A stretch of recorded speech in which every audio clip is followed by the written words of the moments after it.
자, 재직회 헌신 예배 무슨 말씀을 드릴까? 제가 매년 다른 헌신 예배를 하는데 재직회 헌신 예배는 일부러 제가 진행을 합니다. 재직들에게 직분을 맡은 분들에게 담임 목사로서 1년 동안 어떻게 충성하고 헌신할 것인지 좀 당부하기 위해서 첫 번째 헌신 예배인 재직 헌신 예배는 제가 진행을 합니다. 다른 좋은 기라성 같은 그런 강사 목사님 모시고 싶지만 일단 제 목회 방침을 여러분들하고 같이 공유하기 위해서 그렇게 하니까 이해를 해주시기 바랍니다. 아침에는 기도합시다라는 제목으로 말씀을 드렸고 오후에는 충성합시다. 직분을 맡은 자들에게 구할 것은 충성이라고 성경은 말하고 있습니다. 그래서 이 도대체 충성, 오늘 사도 바울이 말하는 이 충성이 무엇인지, 그래서 그 충성에 대한 의미를 우리가 살펴보고 올 한 해 우리가 어떻게 충성해야 될지 좀 그런 은혜를 나누었으면 좋겠습니다. 고린도 교회에 고린도 교회에 보낸 바울의 편지가 이 고린도 전서입니다. 고린도 교회는 바울이 2차 전도 여행 때 세운 교회였습니다. 바울이 에베소 교회 다음으로 가장 오래 머무를 만큼 바울에게는 참 애착이 가는 교회가 고린도 교회였습니다. 에베소 교회에서 가장 오래 머물렀고 에베소 교회는 거의 3년 가까이 머물렀고요. 이 고린도 교회에서는 2년 가까이 한 1년 한 8개월 정도 그렇게 머물렀던 곳이 고린도 교회입니다. 그러니까 그만큼 사도 바울이 손이 많이 가고 애착이 많이 갔던 그런 교회이기도 합니다. 그런데 바울이 고린도 교회를 떠난 이후 교회에 여러 가지 문제가 발생합니다. 여러 교회들, 바울이 세운 교회들 중에서 가장 문제가 많았던, 아주 심각할 정도로 문제가 많았던 교회가 또한 고린도 교회이기도 합니다. 이 사도 바울이 떠나자마자 여러 가지 교회 문제들이 발생하는데 서로 따르는 사람들을 중심으로 파당을 짓고 갈등을 합니다. 나는 아볼로파다, 나는 게바파다, 난 베드로를 따르는 게바파다, 나는 바울을 따르는 바울파다, 뭐 이런 식으로 해가지고서는 이 따르는 사람을 중심으로 해서 파당을 짓고 갈등했고요. 또 은사 문제로 서로 아주 심하게 다투던 교회였습니다.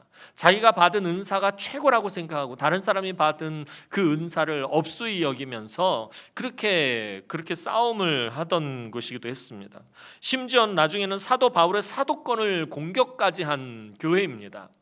사도 바울은 사도라고 할 수 없다라고 말하면서 사도 바울의 사도권을 공격까지 했습니다. 이러한 고린도 교회의 문제에 답하기 위해서 쓴 편지가 바로 이 고린도 전서입니다.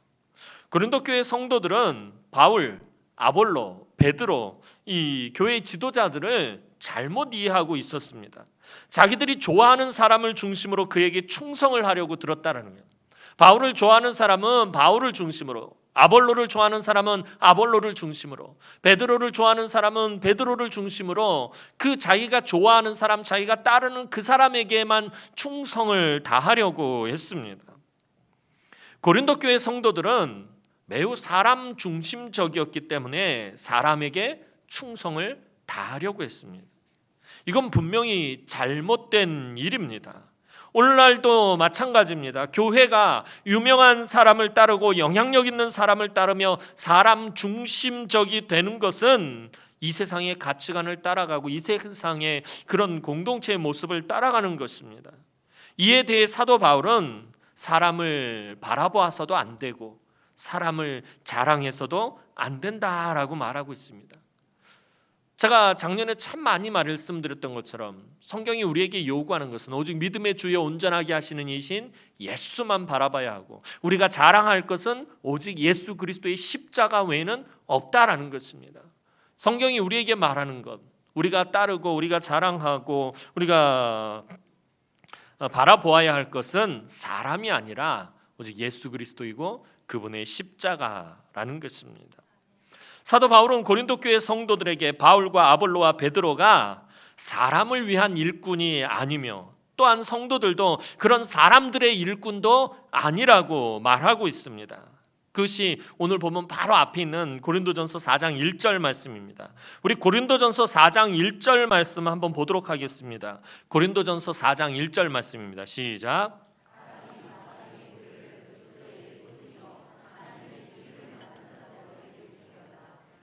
아멘.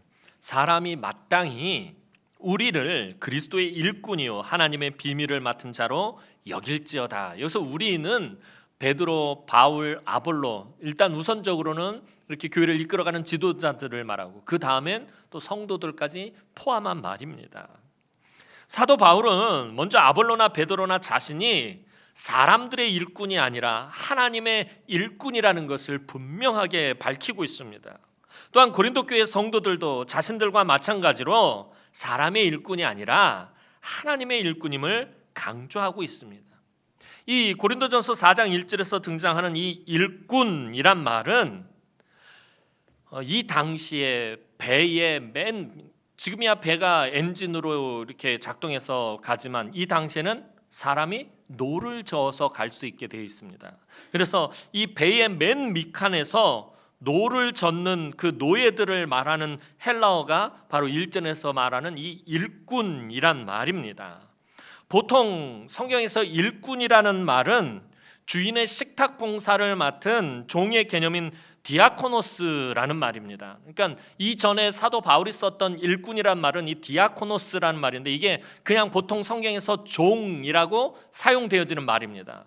이때 종은 주인의 그 식탁을 맡아 책임을 지고서는 주인의 밥상을 책임지고 봉사하고 서빙하고 그런 역할들을 하는 종들을 말합니다. 그래서 이 디아코노스라는 말에서 파생된 말이 디아코니아라는 말인데 이게 봉사라는 말입니다. 그러니까 이 봉사하다라는 말이 어디서 나왔냐면 종이 식탁에서 주인을 섬기는 그런 모습에서 나온 말이 봉사라는 말입니다. 그러니까 이전에 일꾼이란 말은 주로 이 디아코노스라는 말을 사용하고 있는데 그런데 오늘 이 본문에서 사용하고 있는 이 일꾼이란 말은 여기서만큼은 사도 바울이 휘페레테스라는 말을 사용합니다. 그 말은 아까 말씀드린 것처럼 배의 맨 밑칸에서 노를 젓는 아주 천한 일을 하는 노예를 나타낼 때 쓰는 말입니다. 그러니까 앞에서 말한 그 종은 일꾼은 그나마 그래도 약간 좀 그 수준이 있는 그런 종을 말하는 거고 이건 아주 천한 일을 하는 아주 그런 천박한 일을 하는 그런 아주 신분이 가장 낮은 그런 종을 나타낼 때 쓰는 말이 오늘 이 고린도전서 4장 1절에서 말하는 일꾼이라는 말입니다. 가장 천한 일을 하는 그런 노예를 의미하는 말로서 이 노예들은 무조건 시키는 대로만 해야 됩니다. 시키는 대로 하지 않으면 죽을 수밖에 없는 그런 사람들을 나타냅니다. 그러니까 이 사람들은 주인의 그 말에만 따라야 되는 그런 종이기 때문에 그러니까 여기서 지금 말하고자 하는 것은 주인 되시는 하나님의 말씀에 무조건 따라야 하는 그런 일꾼들의 개념으로 설명을 하고 있는 것입니다. 또한 사도 바울은 자신과 성도들이 맡은 자라고 그렇게 말합니다. 이 말은 여러분이 흔히 아시는 청지기라는 말입니다. 이 청지기는 주인의 재산을 관리하는 책임을 맡은 사람입니다. 그런데 사도 바울은 청지기, 맡은 자인데 무엇을 맡았냐면 하나님의 비밀을 맡았다라고 그렇게 말하고 있습니다. 여기서 하나님의 비밀은 바로 예수 그리스도의 십자가의 복음을 말하는 것입니다. 하나님께서 만세전부터 우리를 구원하시기 위해 세우신 놀라운 그 구원의 은혜의 계획을 말하는 것입니다. 그 놀라운 하나님의 구원의 은혜의 계획을 맡은 자들이다라고 그것을 말하고 있습니다. 즉 오늘 저와 여러분들은 하나님의 말씀에 순종해야 하는 교회의 일꾼으로 부름을 받았으며 그러니까 교회 안에서 가장 천한 일을 가장 힘든 일을 그냥 남들이 하기 꺼려하는 일을 그런 일을 하기 위해서 직분을 받은 자들 부름을 받았다라는 것입니다. 그리고 예수의 십자가 복음을 전할 책임을 맡은 자들이라는 것을 오늘 사도 바울은 우리에게 말하고 있습니다. 그리고 이런 자들에게 구할 것은 오직 충성이라고 바울 말하고 있습니다. 오늘 본문 말씀 고린도전서 4장 2절 말씀 우리 다 함께 한번 읽어보도록 하겠습니다. 고린도전서 4장 2절 말씀입니다. 시작. 그리고 맡은 자들에게 구할 것은 충성이니라. 자, 교회에서 일꾼으로 부름받은 자들. 자, 이 일꾼은 아까 앞서서 말씀드린 것처럼 그냥 보통시 사용하는 그런 종의 개념이 아니라 가장 천한 일을 위해서 부름을 받은 종을 말하는 거예요. 그러니까 저와 여러분들이 교회의 일꾼으로 부름을 받았다라는 것은 교회에서 가장 천한 일을 하기 위해서 부름을 받았다라는 거예요.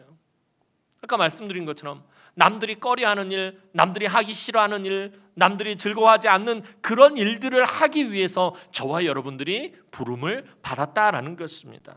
자, 교회에서 이런 가장 천한 일을 위해 부름을 받은 자들에게 가장 필수적인 요소가 무엇이냐면 바로 충성이다라고 사도 바울은 말하고 있습니다.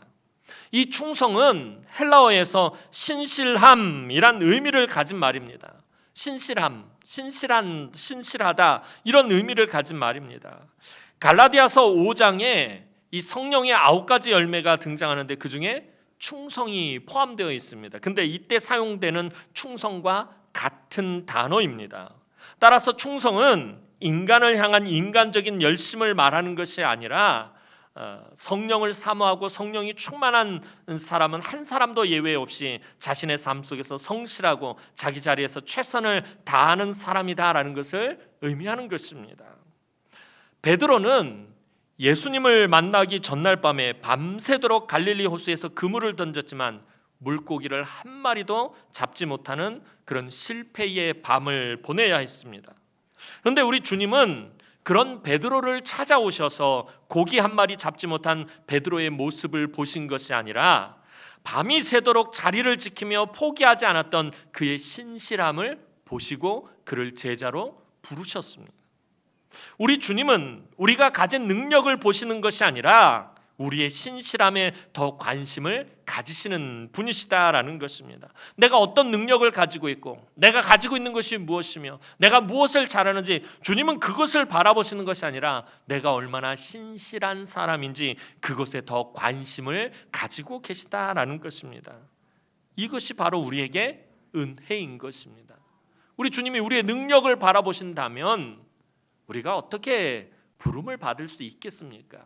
아침에 말씀드린 것처럼 저처럼 부족하고 연약한 사람이 어떻게 부름을 받을 수 있겠느냐는 거예요. 하나님이 저의 능력을 보신 것이 아닙니다. 제가 가진 재능을 보신 것이 아닙니다. 하나님은 우리가 가진 것을 보시는 것이 아니라 우리의 신실함을 주목하신다라는 것입니다. 주님이 베드로의 물고기 잡는 능력이나 그가 거둔 결과를 주목하지 않으셨습니다. 이후에 배가 물에 잠기도록 물고기를 잡은 베드로를 보시며 주님이 베드로를 제자로 부르셨다면 우리에게 아무런 소망도 없었을 것입니다. 야, 너 물고기 잡는 능력 참 탁월하구나. 너 정말 능력 있구나. 너 정말 대단하구나. 야, 너 이렇게 물고기 잡는 실력으로 사람을 낚으면 정말 대단하겠다. 주님이 그래서 베드로를 제자로 삼은 것이 아니다라는 거예요.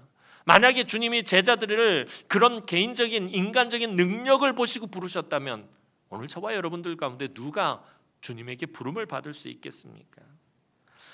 밤이 새도록 잡은 것이 없지만은 말씀을 의지해서 그물을 한 번 더 던져보겠습니다 라고 고백했던 베드로의 신실함을 주님은 보셨을 뿐입니다. 이렇게 신실함을 기반으로 시작하는 충성의 두 번째 중요한 의미는 마음으로 승복하는 자세를 포함한다라는 것입니다. 충성이라는 이 말의 헬라어는 피스티스라는 단어인데 이 말이 어디서 파생했냐면 설득을 당하다라는 말에서 파생된 말이 이 충성하다라는 말입니다. 충성하다는 말이 신실함이란 뜻을 가지고 있는데 이 말이 어디서 파생이 되어 왔냐면은 설득을 당하다라는 말에서 파생된 말입니다. 무슨 말이냐면 즉 충성이란 하나님의 말씀에 설득되어 마음으로 승복하는 태도를 말하는 것이 바로 이 충성이라는 말입니다. 우리나라는 대부분의 남자들이 군복무를 하다 보니까 충성하면 보통 무엇을 생각합니까? 군인들이 외치는 구호를 먼저 생각합니다. 나라를 지키기 위해 애쓰고 수고하는 행위적인 개념으로 먼저 받아들입니다. 충성, 그럼 교회 안에서도 충성해야 한다. 그럼 이 충성이란 말을 이 헌신하고 땀 흘리고 봉사하며 교회 안에 여러 곳에서 막 정말 땀 흘리면서 수고하고 봉사하고 열매를 많이 거두는 것을 충성이라고 저와 여러분들은 보통 생각을 합니다. 물론 이것도 충성입니다. 하지만 성경이 말하는 충성은 그런 행위적인 의미보다 마음의 상태를 더 중요하게 생각하고 있습니다. 즉, 내가 하나님의 말씀에 설득된 상태, 말씀에 승복한 마음의 상태가 바로 충성이라고 오늘 사도 바울은 우리에게 말하고 있습니다. 오늘 교회 안에서 행위적인 충성은 많지만 이렇게 말씀에 승복한 상태의 충성은 찾아보기가 사실 어렵습니다. 오늘 우리가 교회 안에서 서로 눈치를 보며 마지못해 헌금하고 봉사하고 헌신하고 예배한다면 그것은 충성하고 있는 것이 아닙니다.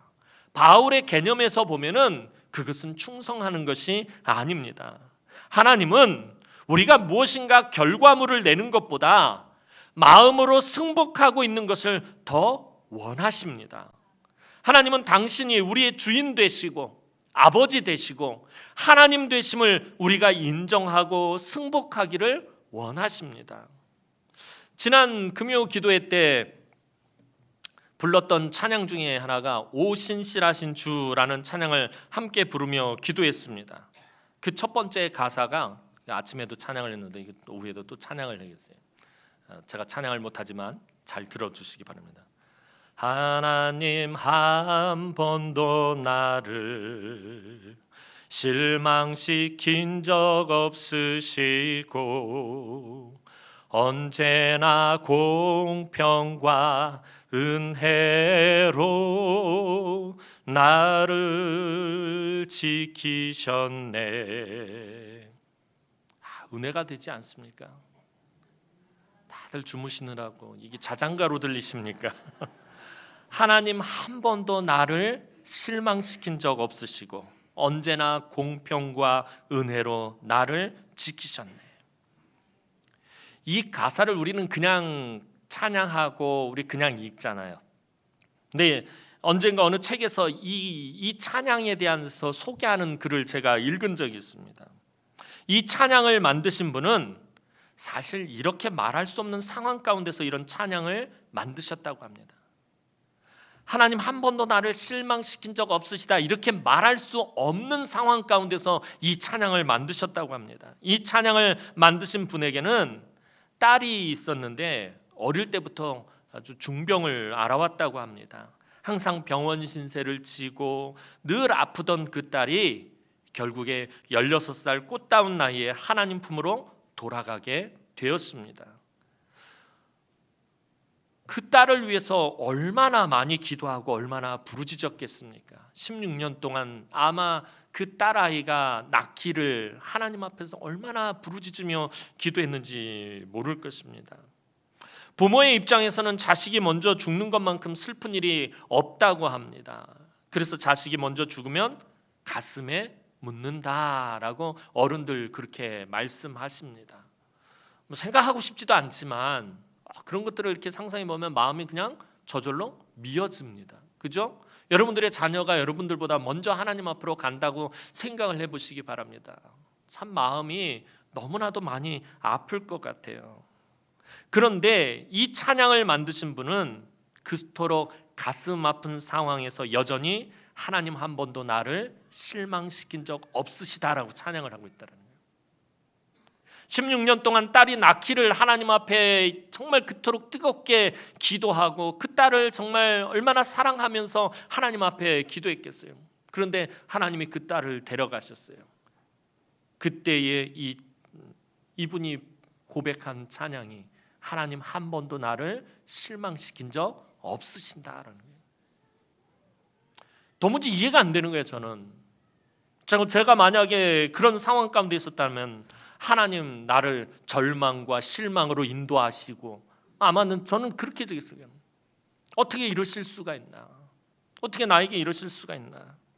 하나님 나에게 늘 실망만 주시고 내 기도 들어주시지 않고 응답하시지 않고 아마 저는 그렇게 불평하고 원망했을 것입니다.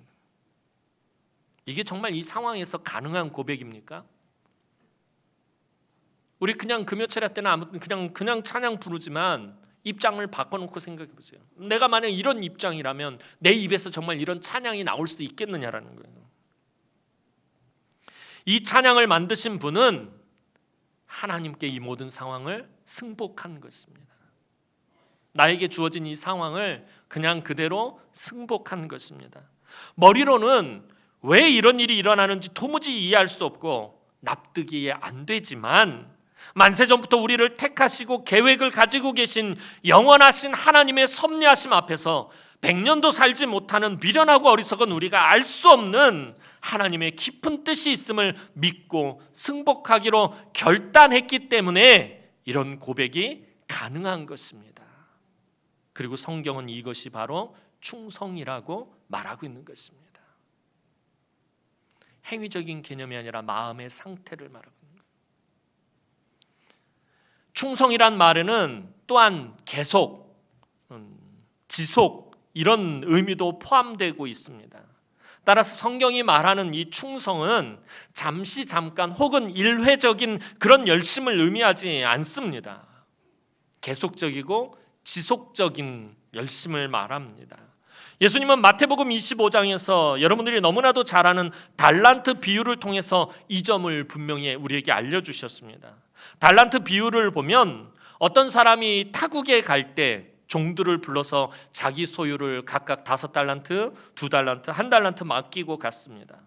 그러자 5달란트, 2달란트 맡은 종은 바로 가서 장사하여 그것으로 이문을 남겼습니다. 그리고 주어지는 말씀이 중요합니다. 주인이 타국으로 떠나면서 종들에게 각각 그 재능에 따라서 5달란트, 2달란트, 1달란트를 맡겨주고 떠나고 종들이 즉시로 달려가서 장사를 해서 그것으로 많은 것을 남겼습니다. 그리고 주어지는 말씀이 마태복음 25장 19절 말씀입니다. 마태복음 25장 19절 말씀 한번 보도록 하겠습니다. 시작.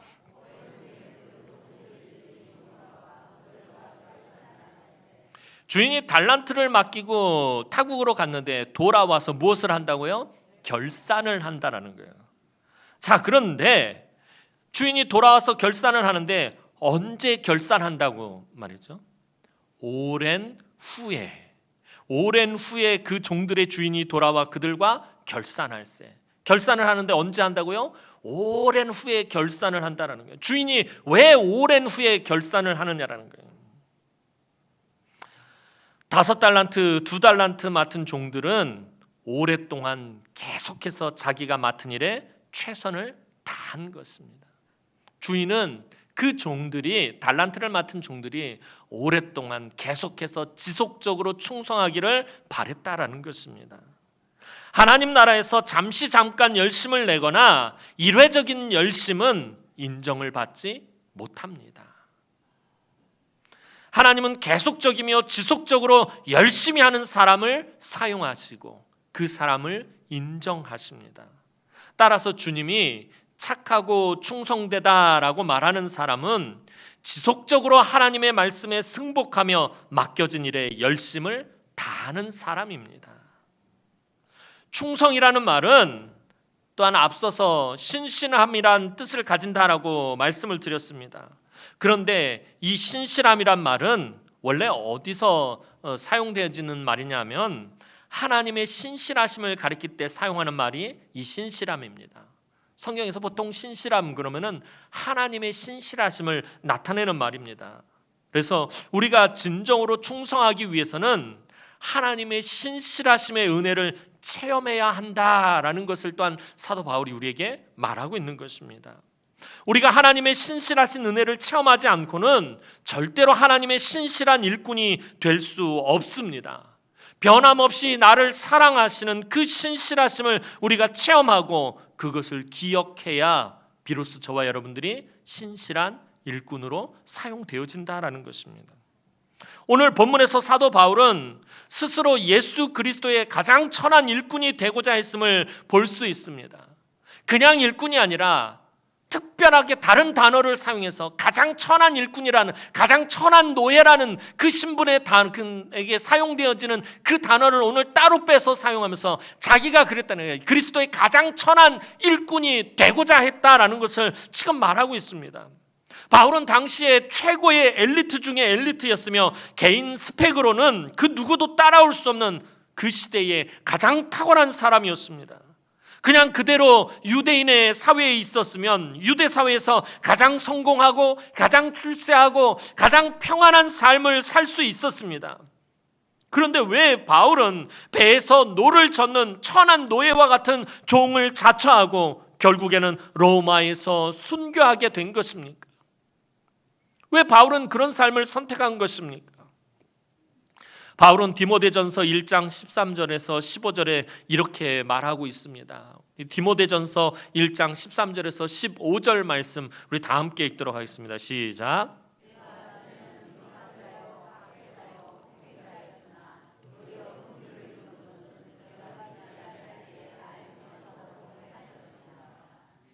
우리 주의 은혜가 그리스도 예수 안에 있는 믿음과 사랑과 함께 넘치도록 풍성하였도다. 믿보다 모든 사람이 받을 만한 이 말이여, 그리스도 예수께서 죄인을 구원하시려고 세상에 임하셨다 하였도다. 죄인 중에 내가 괴순이라. 바울의 마음에는 하나님의 신실하신 은혜가 가득했기 때문이에요. 바울이 자신을 뭐라고 표현합니까? 내가 전에는 교회의 비방자요, 박해자요, 폭행자였습니다. 내가 예수 믿는 사람들을 붙잡아다 죽이려고 붙잡아가던 그 일에 정말 열심을 내던 그런 교회의 대적자였다라고 말을 해요. 그런데 도리어 자신이 긍휼을 입었다는 거예요. 은혜를 입었다는 거예요. 불쌍히 여김을 받았다는 것입니다. 내가 믿지 아니할 때에 알지 못하고 행하였던 이 모든 것들에 대해서 하나님께서 은혜를 베풀어 주셨다는 거예요. 우리 주의 은혜가 그리스도 예수 안에 있는 믿음과 사랑과 함께 넘치도록 풍성하다. 나에게 그런 은혜가 넘치도록 풍성하게 부어졌다라는 것입니다. 나는 죄인 중에 괴수와 같은 사람인데 그런 은혜를 나에게 베풀어 주셨다는 거예요. 그래서 사도 바울은 교회에서 가장 천한 일꾼이 되기를 자처했다라는 것. 그냥 일꾼이 아니라 다른 사도들과 동급으로 생각한 것이 아니라 자기는 가장 천한 일꾼이었던 거예요. 남들이 가장 꺼려하는 일을 해야 되는 그런 사람이 되기로 자처했다는 거예요. 그런 이유가 뭐예요? 하나님의 이 신실하신 그 은혜를 자기가 너무나도 풍성하게 받았기 때문이다라는 것입니다. 그러니까 하나님의 이 신실하신 은혜를 체험하지 않으면 절대로 하나님의 신실한 일꾼이 될 수가 없다라는 것입니다. 말로 다 할 수 없는 악행을 저지른 죄인 중에 괴수와 같은 자기를 향해서도 하나님께서 이렇게 크신 은혜와 사랑을 베풀어 주셨는데 내가 어떻게 그리스도의 가장 천한 일을 하지 않을 수가 있겠느냐라는 거예요. 그 신실하신 하나님의 은혜를 생각하면 스스로 천한 종이 될 수밖에 없다라고 사도 바울은 말하고 있는 것입니다. 제가 우리 교회에 오기 전에 서울에서 여러 교회에 사실은 갈 수 있는 상황이 몇 번 있었습니다. 꽤 상당히 큰 교회도 있었고 어떤 곳은 완전히 결정이 거의 다 되었습니다. 이제 가기만 하면 되는 거예요. 담임으로 가기만 하면 되는데 그냥 마지막에 갑자기 확 뒤집어져 가지고서는 가지 못했던 그런 일이 몇 번 있었습니다. 주변 사람들에게 담임 나간다고 큰 소리를 얼마나 뻥뻥 쳐놨는지 이게 마지막에 가서 뒤집어져서 얼마나 민망하고 부끄러웠는지 모릅니다. 그러고 나서는 하나님이 정말 빡센 교회에 부교역자로 보내셨어요. 여기 오기 바로 전 교회. 5년 동안 얼마나 고생을 했는지 모릅니다. 그 교회에서 제가 역대 교역자 중에서 가장 많은 보직을 맡았어요. 별의 별걸 다 맡아서 했어요. 처음에 원래 면접 볼 때는 청년들하고 그냥 행정만 좀 도우면 돼요 그러는데 3개월마다 보직이 하나씩 늘어나는 거예요. 나중에 새벽에 차량 운행 가지고 새벽 예배, 수요 예배, 금요 예배 다 차량 운행을 해야 돼요. 그러면 새벽에 보통 새벽 4시 전에 일어나야 되고요. 이 일이 많다 보니까 집에도 늦게 들어가거든요. 늘 10시, 11시 돼서 들어가요. 애들이 잠들었을 때 나오고 애들이 잠들었을 때 집에 들어가는 일이 다반사였어요. 어느 날 보니까 애들이 요만했던 애들이 막 이만큼 커져서 아빠 그러는데 뭐야 이게 뭐지? 얼마나 고생을 했는지 모릅니다. 진짜 막 지금도 생각하면 울컥할 정도예요. 별의별 희한한 일도 다 당하고요. 멱살도 잡혀보고 별 일을 다 당했었습니다. 얼마나 힘들고 고통스러웠는지 모릅니다. 솔직히 사역이 행복하지가 않았어요. 남들은 큰 교회 갔다고 부러워하는데 솔직히 저는 행복하지가 않았습니다. 그럴 때마다 예배당에서 몰래 얼마나 울었는지 모릅니다. 아니, 하나님 그 좋은 교회 보내주려고 막 그랬다가 뒤집어서 사람 이렇게 부끄럽게 만들고, 또 좀 큰 교회 간다고 좋아했더니 왔더니 일이 많고 이렇게 사람 대접도 못 받고 이렇게 고생하는 곳에 보내셨습니까? 낙심하고 절망하고, 그래서 진짜 남몰래 본당에 올라가서 기도하면서 얼마나 울었는지 모릅니다. 그런데 그런 저를 신실하신 우리 하나님이 우리 남은교회로 보내셨어요. 감사합니다.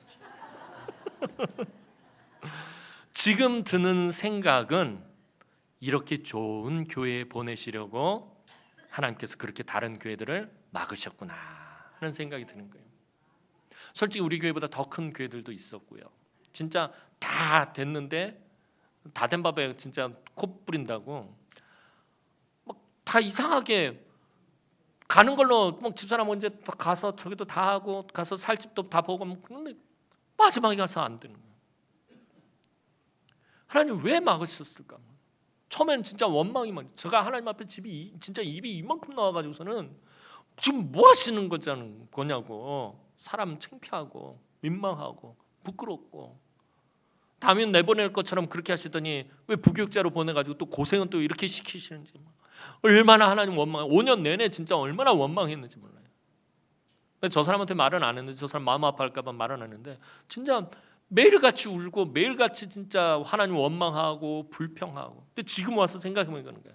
아니, 하나님이 이렇게 좋은 교회를 예배해놓고 이곳에 보내려고 하는데 내가 딴 데를 가려고 하니까 하나님 그냥 다 막으신 건데, 그 생각은 못하고. 지금 생각해보면 하나님 얼마나 신실하신 분이신 분이에요.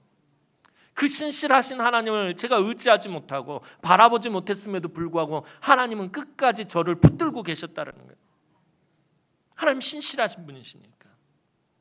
남은교회에 저를 보내시기로 하나님 작정하셨으니까 그 신실하심대로 저를 이곳에 보내신 것입니다.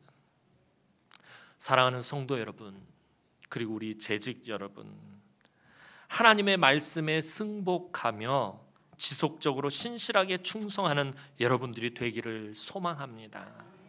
그러기 위해서는 하나님의 신실하신 은혜와 사랑에 대한 감격과 감동이 우리 가운데서 회복되어야 합니다.